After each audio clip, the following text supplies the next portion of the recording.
और हम गहरे से प्रार्थना करते हैं भगवान के समक्ष कि भगवान की ये शिक्षा घर घर फैल जाए तो कितना सुंदर हो जाए सबका जीवन।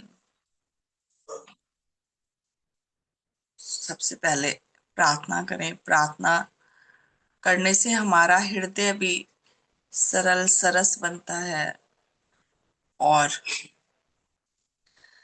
वह बहुत हितकर और हमारे लिए और सबके लिए बहुत ही लाभदायक रहती है। तो सबसे पहले गहरी प्रार्थना करें। हे भगवान, आपका शुभ हो। हे दाता, मेरा शुभ हो। हे मेरे मालिक, सबका शुभ हो, सबका भला हो, सबका मंगल हो, सबका कल्याण हो। हे भगवान, इस समय हमारा यहाँ पर बैठना, सुनना, सुनाना हमारे लिए हितकर हो। हम जो भी पढ़ रहे हैं, हम जो भी सुन रहे हैं, वे हम आत्मसात कर पाए, अपने व्यवहार में ला पाए, जी पाए। इस समय हमें ऐसा दान दो, हमारा जीवन सुंदर हितकर सेवाकारी बन जाए, हमारी आत्मा उच्च अवस्था में आ जाए, नीच अवस्था से हमें मोक्ष प्राप्त हो, हम अपने लिए हितकारी जीव बन जाएं, औरों के लिए सेवाकारी बन जाएं। शुभ हो भगवान, हम आपकी शिक्षा को ज्यादा से ज्यादा आत्मसात कर पाए। शुभ शुभ हो, शुभ हो, सबका शुभ।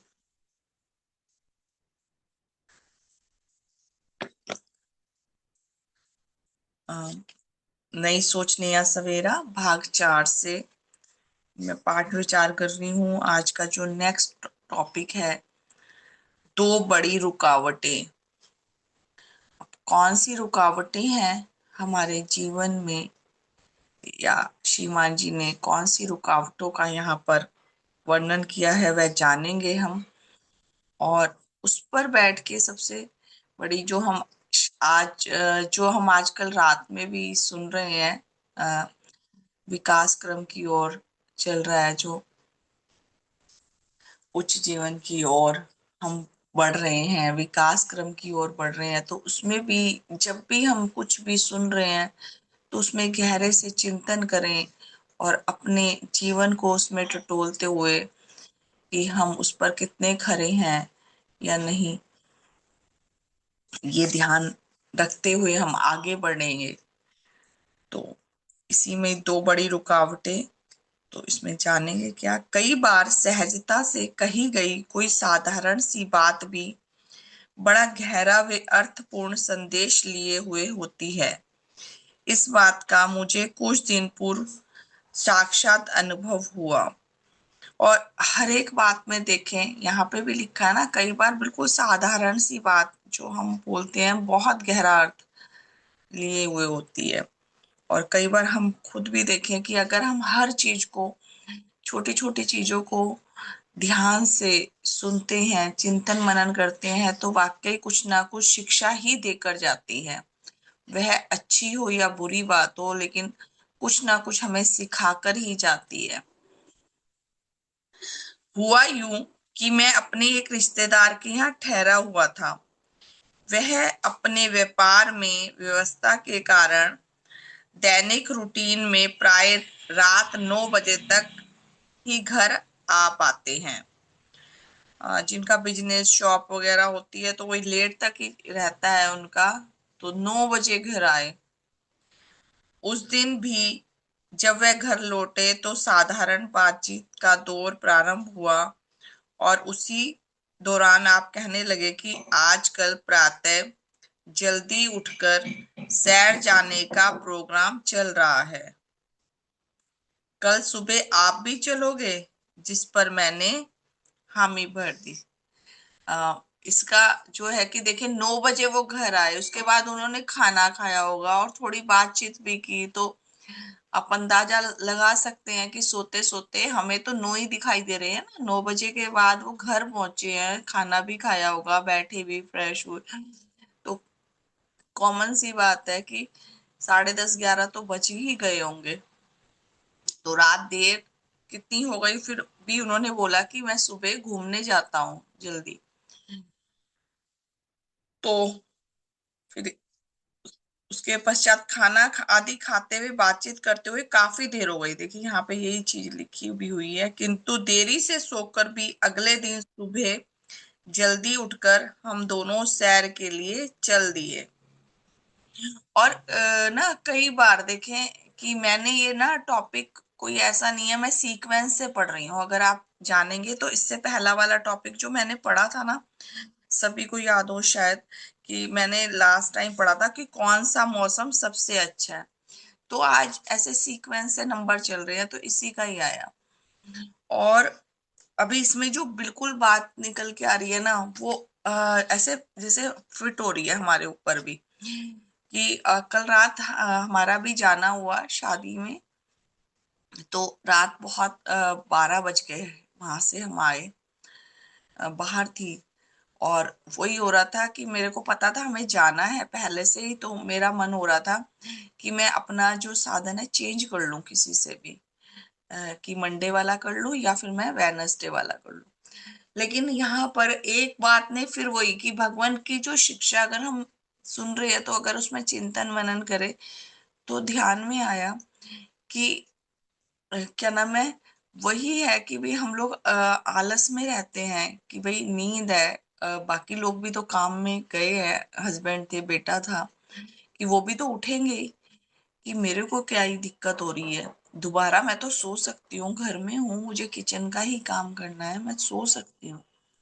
तो मैंने कहा, और भगवान ने कहा जब तक जरूरत ना पड़े तब तक किसी से मदद की वो मत करे, कि बहुत अगर है तभी। जब हम कर सकते हैं, बाकी लोग भी उठे हैं, तो क्या ही। और सेम यही यहाँ पर भी है कि वो रात देर से उठे, और फिर भी दोनों जिनके घर में रुके हुए थे श्रीमान जी, वो दोनों सैर के लिए निकल पड़े। तो वही ध्यान आया कि भगवान की शिक्षा खाली हमें सुनने के लिए नहीं, इसे जीने के लिए भी है। तो इसमें अपने ऊपर ध्यान किया कि शायद कि भगवान कुछ अच्छा ही सिखा के जाते हैं हमें। तो और दोनों सुबह जल्दी उठकर, रात काफी देर से सोए और फिर भी उठकर चल दिए दोनों सैर के लिए। निकटवर्ती पार्क में पहुंचकर हम दोनों ने तेज चाल प्रारंभ की। इसी बीच मेरे वह रिश्तेदार कहने लगे, भाई साहब आज प्रातः उठा ही नहीं जा रहा था। रात देर से सोने पर सुबह घूमने जाने में दिक्कत होती है, फिर भी मन को पक्का करके आपके साथ घूमने आ ही गया।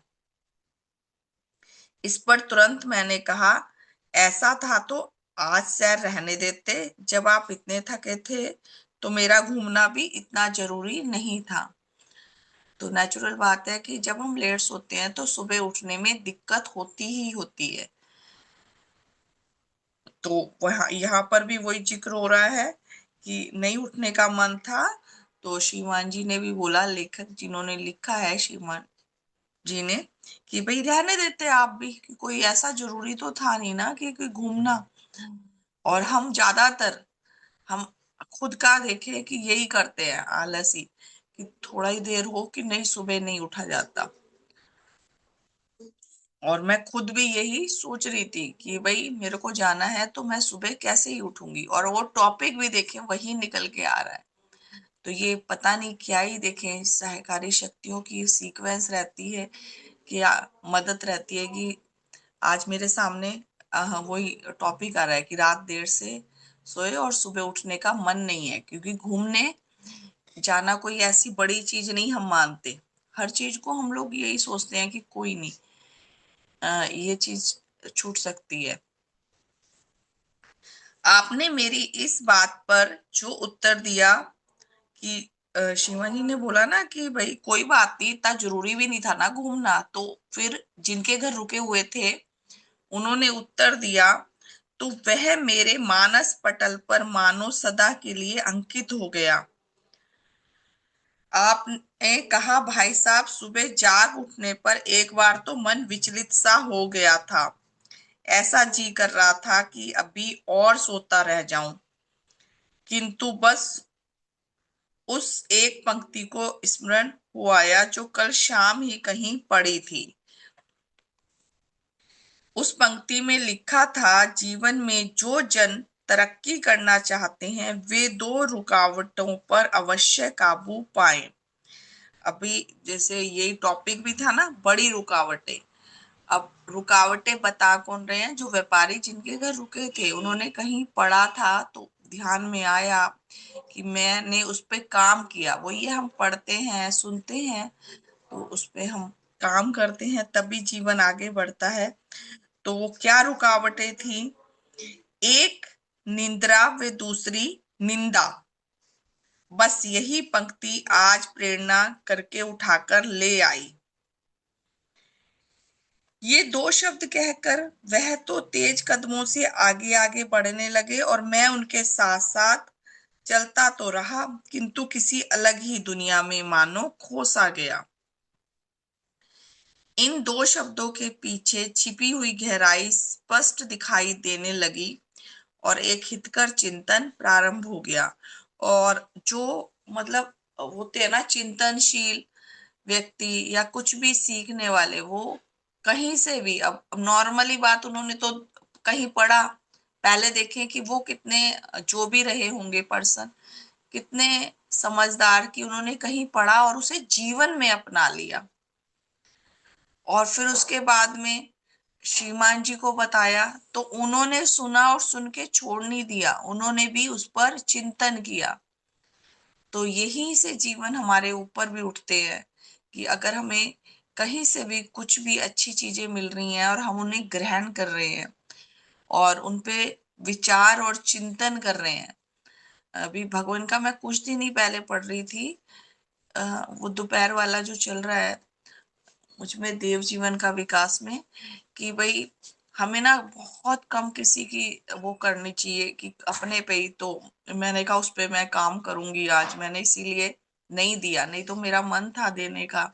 और उसमें कोई ऐसा भी नहीं लग रहा था कि आज की जगह कल कर ले।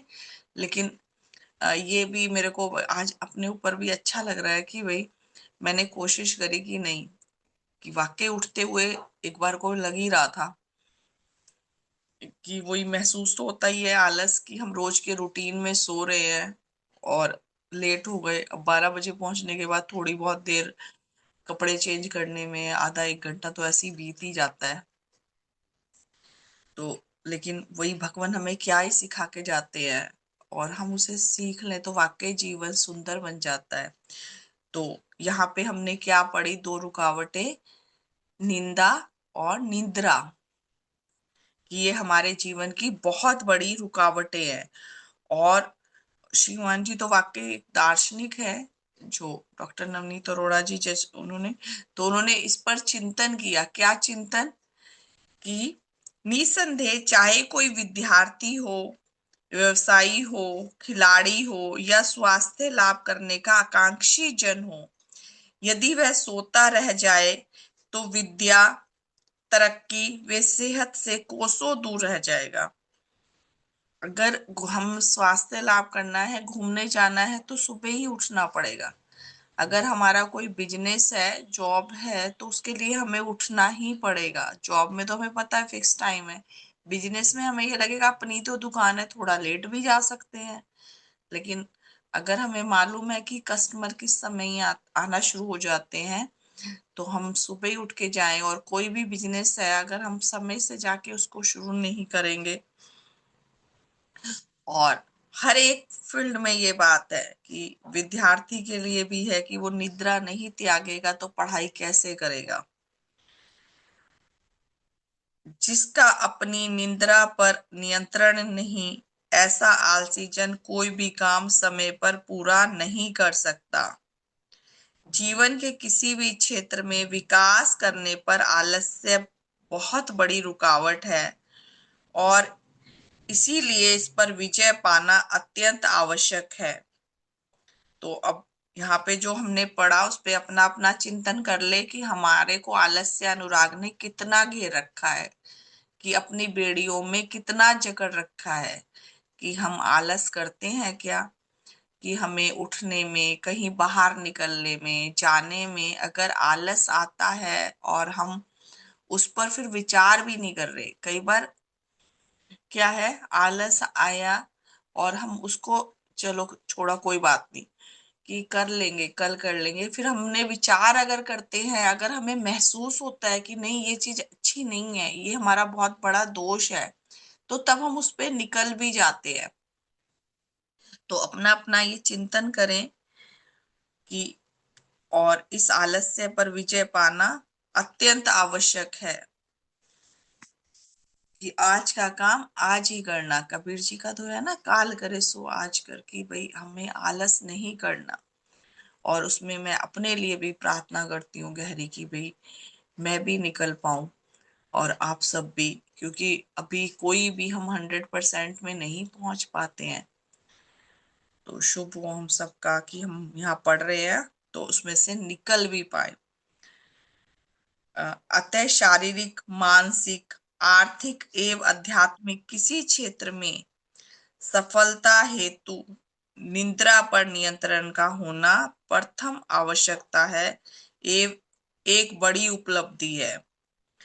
तो यहाँ पर यही कि पांचों जो पक्ष हैं, वो पांचों पक्ष भी देखें भगवान की शिक्षा में ही जानने को मिलते हैं, कि नहीं तो कितनी दुनिया है कि मालूम ही नहीं कि 5 पक्ष भी हैं ये, कि जिसमें हमें सब तरफ ध्यान रखना है, शरीर का भी ध्यान रखना है, हमें अपने मानसिक मस्तिष्क की को भी हमें हेल्दी भी रखना है, और आगे शिक्षा, नई शिक्षा को जानने की इच्छा रहनी चाहिए हमारे अंदर। तो बुढ़ापा भी कभी नहीं आएगा हमें, हम हमेशा सीखने के मोड में रहें। और आर्थिक, अगर हमें, सभी को ही है, पैसे के बिना नहीं चलती दुनिया, और पैसे को सलाम भी है। आज देखें कि अगर कोई पैसे वाला है तो सब उसकी पूंछ करते हैं, वो बंदर सलाम वाली कहानी है। तो ये भी होना जरूरी है, ईमानदारी से कमाया हुआ होना चाहिए सही ढंग से। और आध्यात्मिक जो है, ये क्षेत्र पे तो ध्यान ही नहीं जाता, और जाता है तो वही सिंपल ही है, सुबह सुबह एक कर्म कांड सा करके हम सोचते हैं हम आध्यात्मिक बन गए। तो आध्यात्मिक का मीनिंग भी यही है कि हम जो भी चीजें देख रहे हैं, पढ़ रहे हैं, तो वो उनपे चिंतन करते हुए अपनी आत्मा को उच्च बनाना है। हर फील्ड में उच्च अवस्था में, अगर हम किसी भी शारीरिक भला कर रहे हैं तो पहले अपनी आत्मा की अवस्था को उच्च रखते हुए, कि जो मन के भाव हैं, वो अगर आर्थिक पक्ष है, मानसिक है, कि कुछ भी हम सीख रहे हैं, व्यापार कर रहे हैं, तो अपनी आत्मा को सबसे पहले रखना है। अभी हमने जब पीछे पढ़ा भी था ना कि डिवाइड किया गया था, तो सबसे जो ज्यादा हमारा ध्यान जाना चाहिए आध्यात्मिक पक्ष पे, तो ये बाकी के पक्ष अपने आप ही अच्छे हो जाते हैं। कि फिर हमें शरीर की भी चिंता होने लगती है, कि हमारा स्वाद अनुराग पे कंट्रोल हो जाता है, कि पता है डॉक्टर ने मना करा है ना ये चीज, तो फिर नहीं खानी हमें, और खानी भी है तो कितनी लिमिट में ही खानी है। और हमारा मानसिक, कि हमें सीखने की इच्छा, तो हम एक आध्यात्मिक पक्ष, और उसमें आध्यात्मिक में भी हमें तो भगवान ने पूरा खोल के शिक्षा दे दी कि अध्यात्मिक का मीनिंग क्या है, आत्मा को बस ऊपर लेके हमें जाना है, हर पक्ष में आत्मा को आगे रखना है। तो निद्रा पे हम सब पा सके नियंत्रण, तो हम एक सफलता हासिल कर लेंगे। इसी प्रकार हमारे विकास के पथ में दूसरी बड़ी रुकावट है निंदा।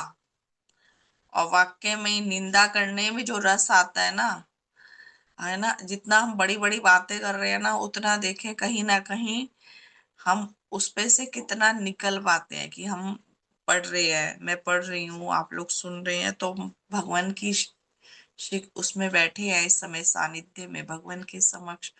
लेकिन अगर हम असलियत अपनी अपनी देखें, तो वाकई में ये जो निंदा है ना, ये निंदा रस बहुत ही हमें नीचे लेके जाता है, और इसमें रस बहुत आता है।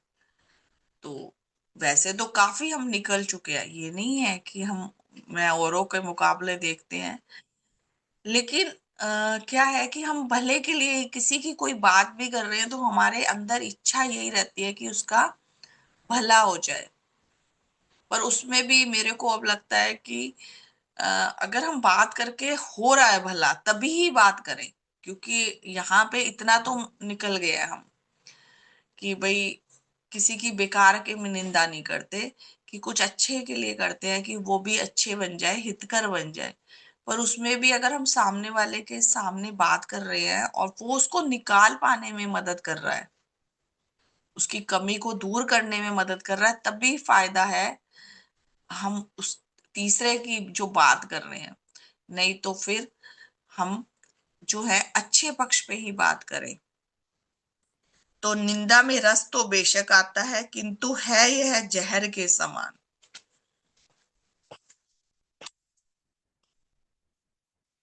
जब तक हम दूसरों के जीवन में जितनी ज्यादा बुराई खोजते रहेंगे, उनके जीवन में अच्छाई व गुणों को देख पाना हमारे लिए उतना ही कठिन होता जाएगा।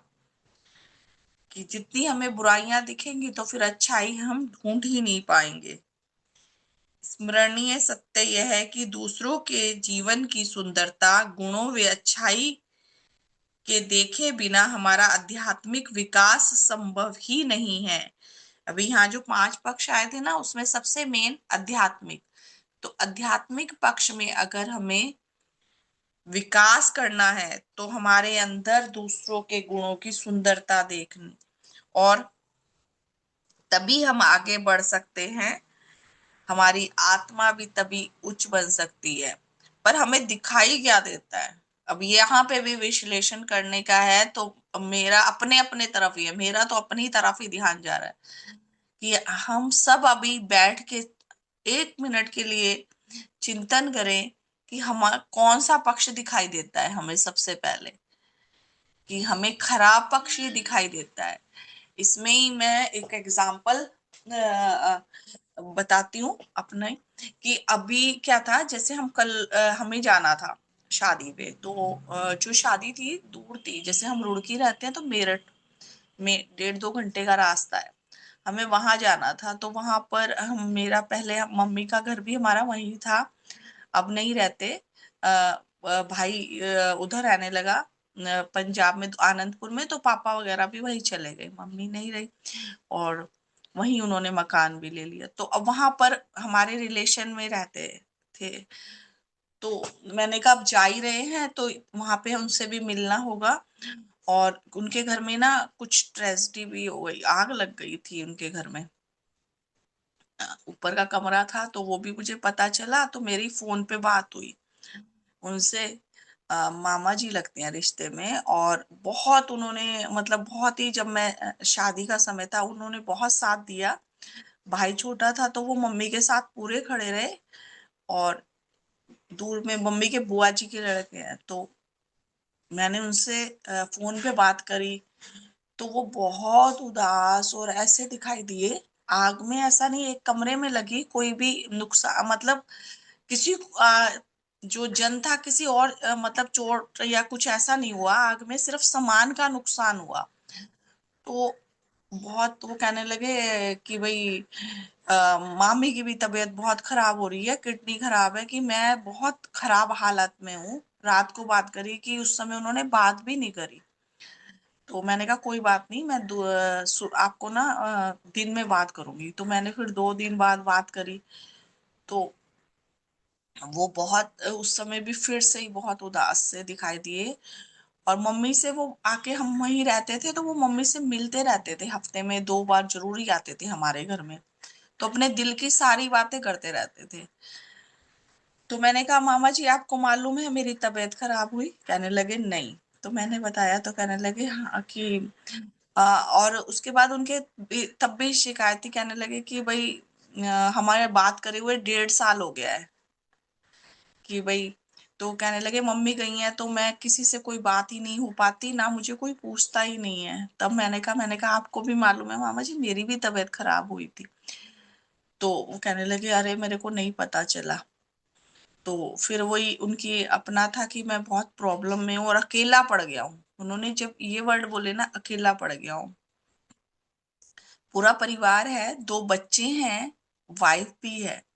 तो यहाँ पे जो मेरा बताने का जो मेन है कि हमने क्या देखा, उनका वो वाला पक्ष ही मुझे दिखाई दिया कि उनके फैमिली में थोड़ा सा मतलब क्या है, मिसअंडरस्टैंडिंग से चल रही। तो मुझे वही पक्ष दिखाई दे रहा था कि आपस में, कि वो खुद इतने अच्छे नेचर के हैं, तो ऐसा लगा था कि दूसरे लोग नहीं होंगे, मतलब बच्चे नहीं होंगे, वो नहीं हो तो फिर इसी उसमें था कि भाई ध्यान हमारा कहाँ जाता है, अवगुणों पे ही जाता है।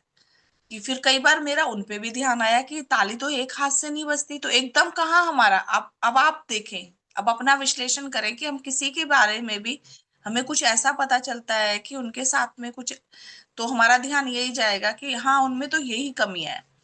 तो फिर मेरा कल जाना हुआ, तो वहां पे उनसे मिलना हुआ।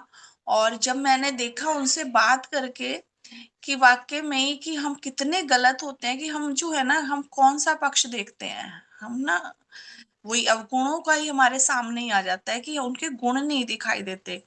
कि उन्होंने गुण वैसे तो मुझे दिखाई दे रहे थे उस समय भी उनके, पर अब उनके परिवार में जो चल रहा था उसको देखते हुए, क्योंकि उन्होंने हमारा मेरी शादी के समय हर जगह साथ खड़े हुए थे मम्मी के।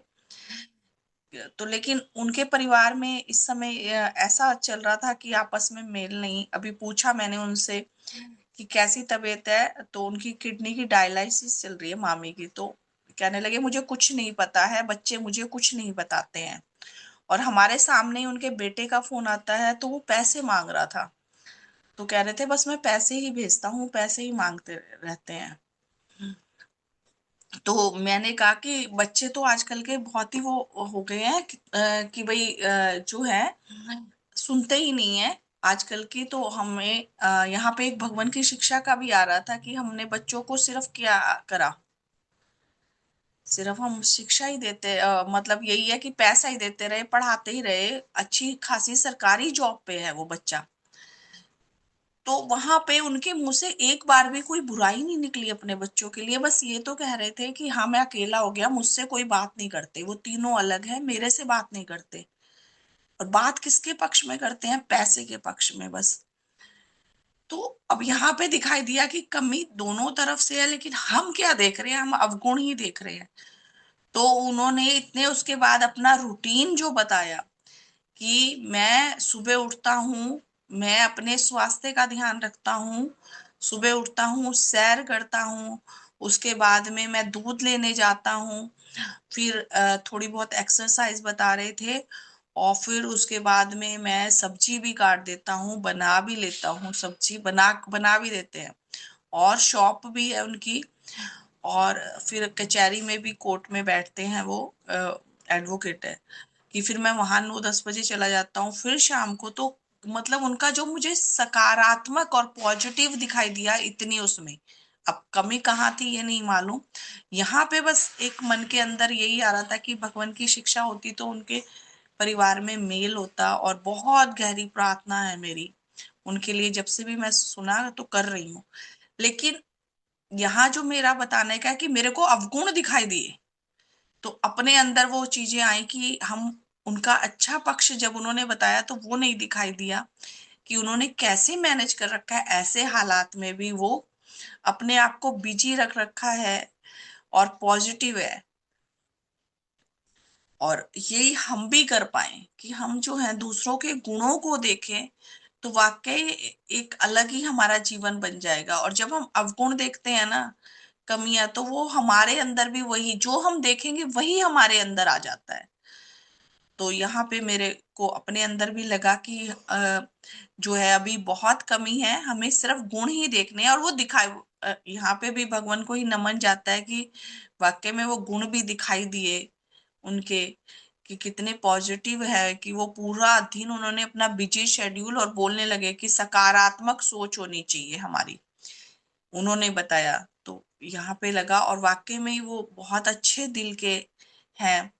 और उनके परिवार में फिर से मेल आ जाए और उनकी वाइफ की तबीयत अच्छी हो जाए, ये बहुत गहरी प्रार्थना है। और यहाँ पे हमें भगवान किस चीज से निकाला, कि निंदा से। जो हमने यहाँ पे पढ़ा था जो टॉपिक, कि हमें निंदा रस जो है ना वो बहुत भाता है, दूसरों के अवगुण दिखाई देते हैं, तो वहीं हमारा आध्यात्मिक विकास रुक जाता है। तो अभी हम ये कितने कितने पक्ष में निकल पाए, कितने परसेंट निकल पाए हैं इस पक्ष में, ये अपना विश्लेषण हम करें कि भाई हम निंदा में तो नहीं, हमें अवगुण तो नहीं दिखाई देते किसी के, तो गुण ही गुण देखें। जो अवगुण वाला पक्ष है कि किसी के परिवार में वो कमी है, तो वो उसके लिए प्रार्थना करें, ना कि उस पे हम सोच विचार और उस पे बातचीत करें। क्योंकि अगर हम किसी के सामने बातचीत भी कर रहे हैं तो वो उसको दूर नहीं कर सकता, या उसको भी बोले। अभी यहाँ पे मैंने बताया, तो मालूम है यहाँ सभी बहुत अच्छे हृदय के हैं, तो वो प्रार्थना ही करेंगे सभी। तो हम वहां पर बताएं जो उनके लिए गहरी प्रार्थना कर सके, कि उनके परिवार में मेल आ जाए और वो ठीक हो जाए, सब स्वास्थ्य लाभ।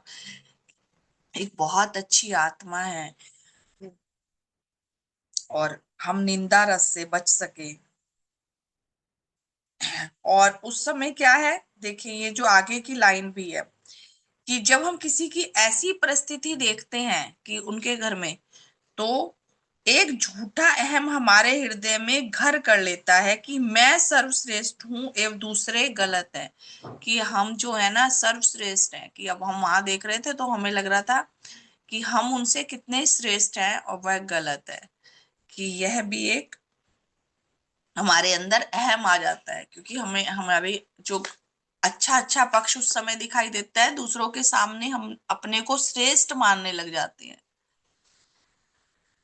कोढ़ की भांति निंदा आत्मा का रोग है। अभी देखें, एक एक वर्ड पे देखें, गौर करें तो कोढ़। अभी देखें कोढ़ को, हम जिसको कोढ़ होता है कितने दूर रहते हैं, कि क्योंकि ये किसका छूत का रोग है, कि अगर उसको छुएंगे तो हमें भी ना लग जाए।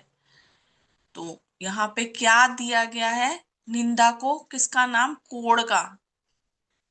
तो अब इसको हम अपने हृदय में ना बस एक बार रख लें, कि जैसे वो ये है कि हमें शरीर के रोग तो दिखाई दिए, कोढ़ आत्मा में भी हमें कोढ़ नहीं लगाना भाई। इतना डर हमारे अंदर होना चाहिए, तो निंदा से हम बचे। और जब कभी हम किसी के लिए अगर कोई बात भी निकले, तो बस उसके भले के लिए ही निकले, और उसके अच्छे पक्ष ही दिखाई दे। इससे हमारी श्रद्धा रूपी आंख कमजोर पड़ जाती है। कि ये जो निंदा है ना, ये किसकी भांति, पहले कोढ़, और फिर इससे हमारी श्रद्धा रूपी आंख, जो हमारे गुणों को देखने की आंख है, श्रद्धा मीन्स गुणों को। तो ये हमें भी, हमें ही मालूम है ना, श्रद्धा मीन्स गुण देखना है। तो यहाँ पे यहाँ यही है कि भगवान ने तो हमें कितनी अच्छी अच्छी शिक्षा दी है, कि हम आप पूछ के देखें बाहर कि श्रद्धा किसको, तो वो भगवान में विश्वास को या ऐसी चीजों को ही बोलेगा, कि विश्वास जो है वो है श्रद्धा, भगवान किसके प्रति, ईश्वर के प्रति, या जिसको भी हम मान रहे हैं। लेकिन यहाँ श्रद्धा से मतलब तो हमें मालूम है ना, तो उसको हम कमजोर नहीं पड़ने देना। हमें हमें दूसरों के गुण, महानता, श्रेष्ठता दिखाई नहीं देती। नकारात्मकता से हृदय भरता जाता है। अवसाद व निराशा हमारे मन पर छा जाती है। कि जब हम वही जैसी चीजें हम देखते हैं, तो वही हमारे अंदर हम अवगुण देख रहे हैं, हम सबसे पहले हमारा ध्यान कहाँ जाता है, अवगुणों पे। तो वो जो हम देख रहे हैं, तो वो हमारे अंदर भी आ जाता है।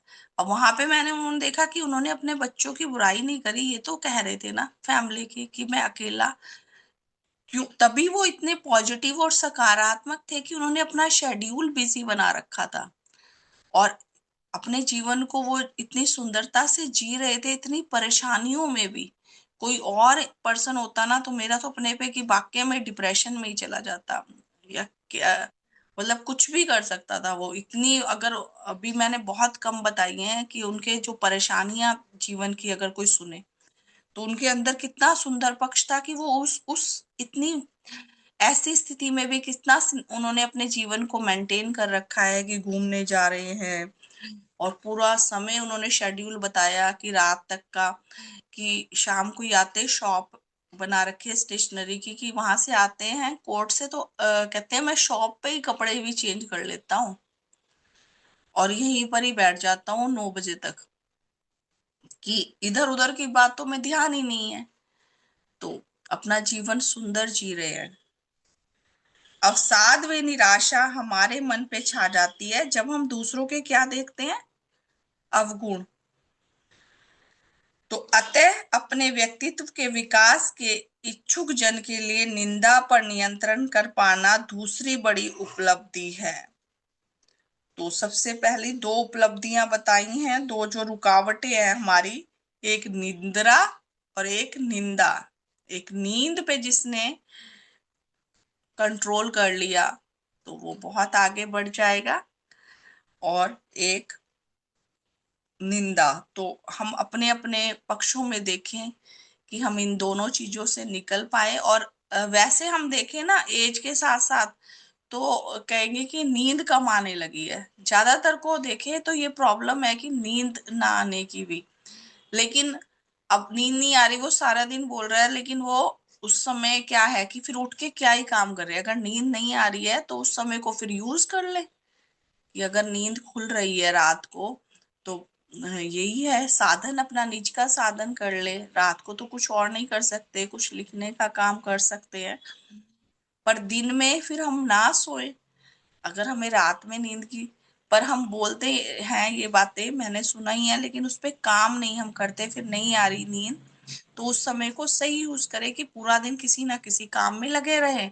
अगर बहुत ज्यादा हम थक जाएंगे तो फिर अपने आप ही रात को नींद अच्छी आ जाएगी। तो पूरा दिन उसमें शेड्यूल बनाए कि कुछ ना कुछ अपने को बिजी रखे,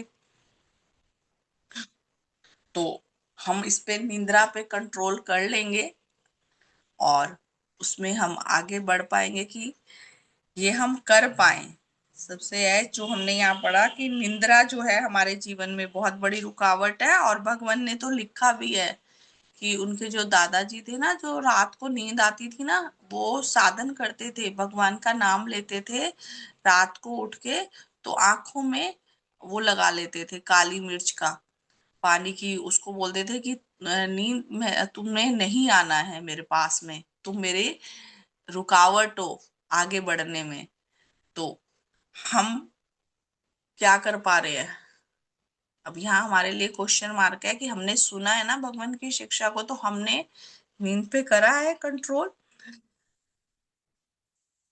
तो मैं थोड़ा बहुत तो इसमें हम कर पाए हैं कि जैसे आज मैं बैठी सुबह साधन में, रात को लेट सो के भी, और दोपहर में भी मैं कोशिश यही कर रही हूँ कि कम ही सोने की, कि उसमें मैं बच्चों को बुलाती हूँ और उस समय में मैं सोचती हूँ उनको पढ़ाने का, और नींद आती है कि जब वो आते हैं तो दोपहर के समय, लेकिन मैं सोचती हूँ कि कम ही, कि 15 मिनट आधा घंटा सो जाए, और नहीं तो 2-2 घंटे भी हमें वो नहीं रहता, फिर मोबाइल में ही हम लग जाते हैं।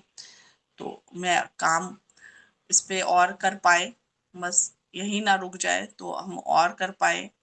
और उसमें ये भी नहीं, अपने स्वास्थ्य का, जहां हमें आराम करना है तो वो आराम भी है, पर आराम कितना करना है, कि हमारी बॉडी को कितना आराम चाहिए, ये हम ध्यान में रखते हुए, ये बिल्कुल यही नहीं कह रहे कि आप दिन रात वही लगे ही रहे। तो ये हम सही से अपने को समझ भी सकें कि हम हर पक्ष में कितना कहाँ तक पहुंचना है, कितनी जरूरी है, उतनी लेनी ही है नींद। और जो हम ज्यादा ही उसमें है इस आलस अनुराग में, तो वहां से हमें निकलना है। और दूसरा पक्ष जो हमारे जीवन में रुकावट पैदा करता है हमें आगे बढ़ने में, निंदा, तो इसमें भी हम बच पाए। पहले वाले में मेरे को थोड़ा लग रहा है कि निकलने की कोशिश है, और दूसरे में अभी हम देख रहे हैं कि हमारा ध्यान ज्यादातर अवगुणों पे जाता है। तो अभी वहां पे मेरे को अंदर से महसूस हो रहा था कि कहाँ हमें क्या चीजें दिखाई दी जब उन्होंने बताया, इतना सुंदर पक्ष दिखाई दिया उनके जीवन का, और हम ध्यान कहाँ चला जाता है एकदम से उनके अवगुण की क्या ही कमी है। और हम भी अपना विश्लेषण कर सकें कि हम कितनी ज्यादा निंदा करते हैं या नहीं करते, और अगर करते हैं किसी के भले के लिए भी, तो वो भी हम फिर सोचे कि सामने वाले को बता के अगर फायदा हो रहा है तभी, तो हर चीज को बोलने से पहले तोलें भी। क्योंकि हमारी खुद की भी इमेज वहां खराब हो जाती है। तो ये हमारी दूसरी बड़ी उपलब्धि होगी अगर हमने इस पे नियंत्रण कर लिया। और वाकई में भगवान और ये श्रीमान जी के जो लेख हैं ये हमें कितना कुछ सिखा के चले जाते हैं और हम सीख भी पाए। तो निष्कर्षतः वे जन सौभाग्यवान हैं जो अपने जीवन में निद्रा व नींद रूपी दो बड़ी रुकावटों पर विजय पा लेते हैं। काश हम भी इन रुकावटों पर विजय पाकर आध्यात्मिक पथ पर निरंतर आगे बढ़ने की राह को प्रशस्त कर सके, ऐसी है शुभकामना। तो आध्यात्मिक पक्ष हमें मालूम चला है ना कि आध्यात्मिक में आत्मा हमारी उच्च तभी बनेगी हम इन दोनों जो पक्षों में है काम कर पाए, मैं कर पाऊं, आप सब कर पाए। क्योंकि हम अभी बहुत पीछे हैं, अपने अपने जीवन का चिंतन करें तो बहुत सारी कमियां हैं। शुभ हो तो उसमें से निकलते तो उसमें हमें निराश नहीं होना कि है ना, तो भगवान सिखा रहे हैं ना। हम अपनी जीवन को देखें, इससे पहले हमारा जीवन कैसा था, तो हम काफी निकल चुके हैं और भी निकल जाएंगे। पूरा विश्वास रखना है, हम निकल जाएंगे। मेरे को है आप सब सोचे कि हम निकल सकते हैं, क्योंकि हमें तो ऐसे गुरु मिले हैं जो सिर्फ अपने पे ही काम करना सिखाते हैं। कि अभी जब जैसे कोई मेरे को देखते हैं तो ऐसे बोलते हैं कि जैसे बीमारी ठीक हो गई, या और पक्ष में तो शायद गुरु के हमारा जो गुरु हैं उनकी पूजा से हमें ये सब हो रहा है। तो मैं तो बोलती हूँ कि नहीं, हमारे गुरु बोलते हैं कि मैं कुछ नहीं करने वाला, जो करना है तुम्हें ही करना है। अपने पे काम करोगे तो तभी आगे बढ़ पाओगे। तो शुभो, हमारे गुरुजी ने जो बोला है हम उस पर चल पाए कि हमें अपने पे काम करना है। कई सोचते हैं शायद कोई गुरु ऐसे मिले हैं कि इनकी पूजा करने से ही सब कुछ अच्छा अच्छा हो रहा है। जब तक हम सही रास्ते पे नहीं चलेंगे तब तक कुछ अच्छा नहीं।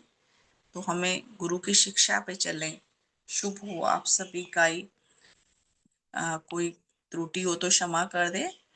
प्रार्थना करें हम अपने लिए इस समय बैठकर कि हमने जो सुना है, हे भगवान, हम उस पर चल पाए। हम अपने ये जो दो विकार हैं, निंदा और निद्रा, इससे हम निकल पाए। गहरी प्रार्थना, हे भगवान, इस समय हम आपके सानिध्य में हैं। हम आपके सामने नादान बच्चे बैठे हैं, हमें इन चीजों से निकालें। हमें देव ज्योति, हमें आत्मा में प्रकाश दीजिए कि हमें ये अपने जो अवगुण है वो दिखाई दे सकें, अपनी कमियां दिखाई दे सकें, दूसरों के गुणों को हम आत्मसात कर पाए। शुभ हो अपनी आत्मा को उच्च अवस्था में ले जा पाए। हम अपने नीच सुख अनुरागों से निकल सके। ऐसी गहरी प्रार्थना भगवान इस समय हम आपके समक्ष बैठकर कर रहे हैं। हमें अपने आशीर्वाद का दान दो भगवान। शुभ हो। और ऐसे सुंदर भगवान के लिए शुभ कामना करें। हे देव गुरु भगवान, हे विश्व शिरोमणि वैज्ञानिक संत, आपको हम सभी नमन करते हैं। गहरे हृदय के भाव से नमन करते हैं आपका। शुभ हो भगवान, आपका मंगल हो, कल्याण हो। आपके सभी पारिवारिक और पूर्वजों का शुभ हो, भला हो। हमारे सभी पारिवारिक जनों और पूर्वजों का शुभ हो, भला हो। चारों जगतों में हित कर मेला जाए। हमारे भारत देश का शुभ हो, चारों जगतों में हित कर मेला जाए। शुभ हो। जो भी अस्वस्थ है वे सभी स्वास्थ्य लाभ करे। श्रीमान अशोक रुचलानी जी, ब्रजेश गुप्ता जी, हरीश नारंग जी, सबका स्वास्थ्य अच्छा हो जाए। और जिनके हम नाम नहीं ले पा रहे वह भी स्वास्थ्य लाभ करे। भगवान इस समय हमारा यहाँ बैठना, सुनना, सुनाना सभी के लिए सफल हो। शुभ हो आपका। शुभ हो। पूरे विश्व में शुभ और शांति आ जाए। भगवान देव आत्मा की जय। भगवान देव आत्मा की जय। भगवान देव आत्मा की जय। भगवान देव आत्मा की जय। शुभ हो। हाँ जी। शुभ हो, शुभ हो, शुभ हो। बहुत सुंदर उद्बोधन। बहुत उच्च ज्ञान से, उच्च विवेक से, उच्च मार्गदर्शन से और उच्च सुख, उच्च रस से भरा हुआ। बहुत सुंदर, बहुत ही प्यारा संदेश। प्यारे साथियों, दो बड़ी रुकावटें, नींद और निद्रा, ये इंसान को बहुत पीछे ले जाती हैं। कितना सुंदर संदेश है। एक शेर है, लम्हों ने खता की, सदियों ने सजा पाई। कि इंसान जानने अनजाने में कई बार एक क्षण के लिए कोई ऐसी गलती कर बैठता है जिसका दुख, जिसका दर्द वो बरसों सहता है। कई बार उसके खानदान में वो चीज आ जाती है, उसके आने वाली पीढ़ियां उसका दुख सहती रहती हैं।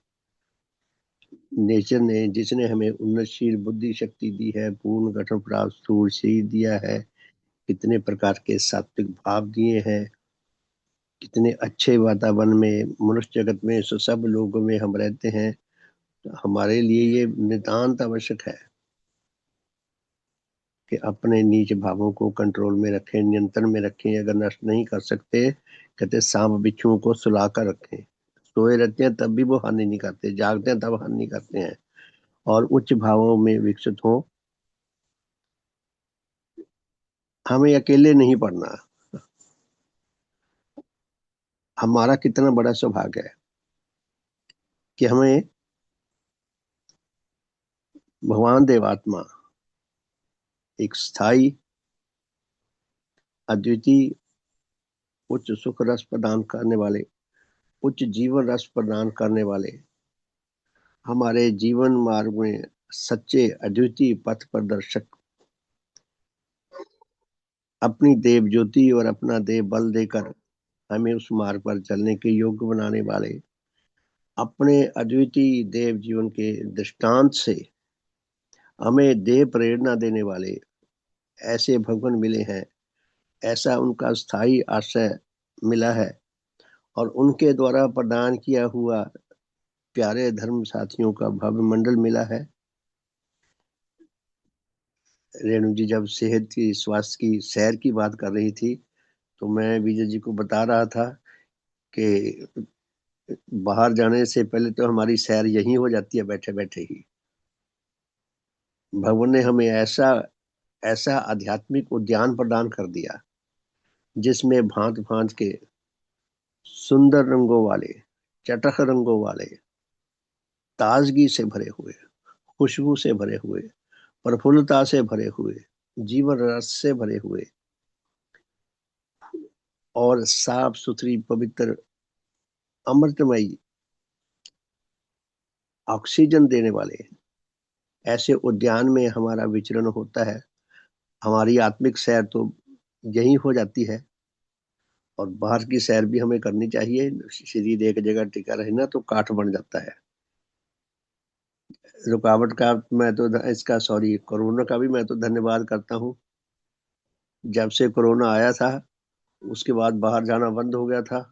आपको पता है वातावरण कितना साफ सुथरा हो गया था। बहुत सालों के बाद पक्षी दिखाई देने लगे, चहचहाट दिखाई देने लगी, बिल्कुल शोर शराबा खत्म हो गया था, सारा प्रदूषण खत्म हो गया था। तब से मेरी आदत पड़ी है छत पे घूमते रहना 30-40 मिनट। तो मैं तो छत पे ही सैर कर लेता हूँ। बाहर की भी सैर हो जाती है और आध्यात्मिक सैर भी हो जाती है। तो प्यारे साथियों, हमारा सौभाग्य बहुत बड़ा है। हाँ, हमारी अपनी भी कुछ जिम्मेवारी है, अपनी भी रिस्पॉन्सिबिलिटी है, अपने प्रति हम खुद ही जिम्मेवार हैं। तो हम अधिक से अधिक संग्राम करें अपने हित के लिए। और जब हमें सफलता मिलने लगे तो उस हित को औरों के साथ शेयर करने में भी कितना बड़ा सौभाग्य है। दुनिया को जो सबसे बेस्ट काम है, भगवान ने हमें वो काम प्रदान किया है, सबसे बेस्ट काम करने का हमें सौभाग्य मिल रहा है। और ऐसे आध्यात्मिक उद्यान में हर रोज 3 बार विचरण करने का, सैर करने का सौभाग्य मिलता है। प्रातः के साधन में, शाम के साधन में और रात्रि के साधन में। तो हम अपने सौभाग्य का सच्चा बोध पा सकें, इसको सुरक्षित रख सकें, सुदृढ़ रख सकें, स्थायी बना सकें। और इसका अधिक से अधिक सदुपयोग करके अपने लिए और औरों के लिए हितकर बन सके। बहुत बहुत धन्यवाद है। तो प्यारे साथियों, शुभकामना करते हैं कि हमारा यह मंगल यात्रा निरंतर चलती रहे, सदा सदा के लिए चलती रहे। सारे मनुष्य जगत को आने वाली सारी पीढ़ियों को इस मंगल यात्रा में जुड़कर सच्चा आत्म कल्याण लाभ करने का सौभाग्य प्राप्त हो सके। हम सब में उच्च मेल आए, उच्च एकता आए, उच्च प्रेम आए। भगवान की अपार कृपा जो हम पर निरंतर बरस रही है, हम उसका अधिक से अधिक सदुपयोग करके अपने लिए औरों के लिए हितकर बन सकें, अपने मनुष्य जीवन को सफल कर सकें, भगवान देवात्मा के लिए प्रसन्नता का कारण बन सके। सबका शुभ हो, सबका भला हो। आप सबका बहुत बहुत धन्यवाद। तो शाम को मिलेंगे जी, 4:30 से 5:30, और रात को 8:40 से 9:30 रात को वर्कशॉप होगी। और कल प्रातः फिर 5:30 से 6:30 कल का साधन श्रीमान बाबा जी करवाएंगे। तो बहुत बहुत धन्यवाद। सुप्रभात। बहुत बहुत धन्यवाद। भगवान देवात्मा की जय। भगवान देवात्मा की जय। भगवान देवात्मा की जय। भगवान देवात्मा की जय। सबका शुभ हो, सबका हित हो, सबका मंगल हो, सबका कल्याण हो। बहुत बहुत धन्यवाद। सुप्रभात।